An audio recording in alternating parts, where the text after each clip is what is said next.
Fourth season, fourth video. We are talking about love affairs, all kinds of relationships, from one night stand to fairy tale marriage. And one of the things that I saw watching videos to prepare this season is what I call know your date. What do I mean by know your date? Very simple. I will go directly to an example and you will understand directly what I'm saying. You meet someone, you go on a date, and you pay attention while you are dating, not obsessively. Don't do this, okay? Because I've seen this in videos where people are telling you to evaluate the person, make an X-ray, and study the person. Don't do this. This is not honest. If I can sense that, I will do everything I can to make you have a bad impression of me, or I will try to cut it off as soon as possible and get away of that, because I'm not there to be studied, to be evaluated, to be X-rayed, and so on. And I'm not going to do that to you. But of course, you are going to pay attention to certain things. Little ones, you're just going to be attentive. You start dating someone, you go on 1 or 2 dates, okay? And you kind of sense if you like the person, if you don't like the person, if you like the person's personality, if you don't, if you like the way the person interacts with you or not, and so on. If you notice that you don't like it, or it's not for you, or it's not what you're looking for, or if you don't know what you're looking for, regardless of that, you don't like it, or if it's not exactly what pleases you and so on, why are you going to insist on that? I never understood why people do that. I never understood. I've met people who started dating someone, and after the second date, they told me, I think it's not for me, I don't know, I'm not sure, and so on. And 6 months later, they're dating that person. 1 year later, they are in a serious relationship. And the best part, the person keeps telling me, yeah, no, because A has this, and that. Why are you dating A?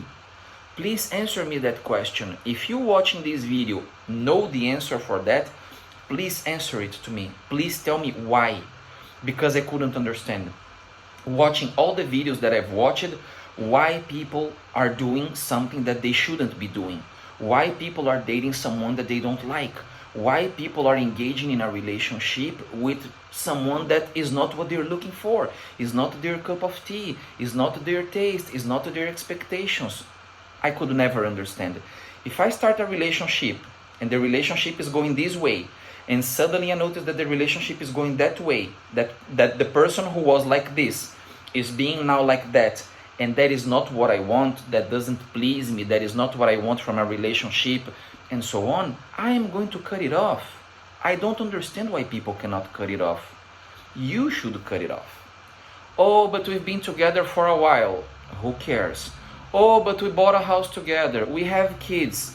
Are you going to make out of your life hell for the next 5, 10, 15 years just because, oh, we got married already? Oh, we bought a house. Oh, we have kids. Are you really going to do that to you, to yourself, to your life? I won't. I prefer to lose everything. I prefer to give away everything if needed, no? Because I know that in countries like United States and Canada, the situation can be very difficult when it comes to divorcing, when it comes to breaking up, if you've been together for a long while, even if you're not married. I know that the court system can be sometimes tricky, but I'm talking about general cases, okay? The world is much more than United States and Canada. There are so many different places, so many different cultures, different people, and so on. And not everyone is exactly the same. I know that there are people out there that are like not nice people, but there are also nice people out there. So my question is, why are you going to insist on something if it's not what you want?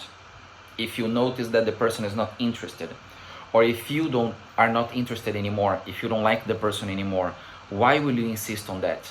I'm not telling you that you have to be like a machine, heartless or whatever. I know it's difficult, but sometimes you have to take the step. I broke up twice in my life liking the other person, in love with the other person.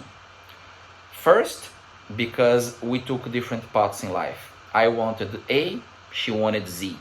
I wanted to go north, she wanted to go south. I wanted alpha, she wanted omega. So our paths diverged so much. We really wanted different things, and it was not possible to stay together anymore. I wanted to move to another country. She wanted to stay home. Her career was starting to go well. I was willing to make my career go well, but I needed to make this change, and it simply didn't work. But I loved her. I really liked her. But this will to do what I wanted to do was stronger. You can say that then I didn't love her. It's up to you to make the judgment. I know exactly what I felt for that person and how that person was important for me. But I also had this project and I really wanted that. It was a dream of my life. It was something that I fought so long for, and I wanted that.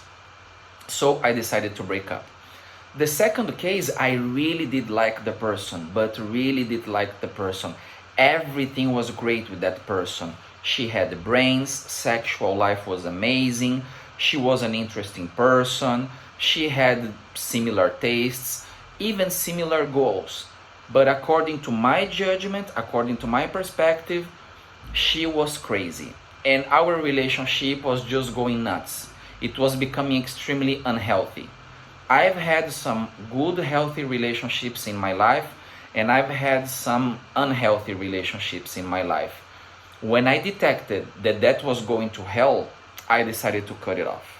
And you might ask me, but do you regret? I don't regret. Do you miss her? Sometimes. Did you like her when you broke up? Yes. Did you suffer? Yes. Was it bad? Yes. Was it the correct step? Absolutely yes. There is no discussion on that point, my friend. It was absolutely the correct thing to do. I don't want to have cancer or sclerosis or white hair by the age of 40, 45. I don't want that, and you shouldn't want that for yourself either. My life was hell with that person. It was always stressful. It was always a problem. I could not trust.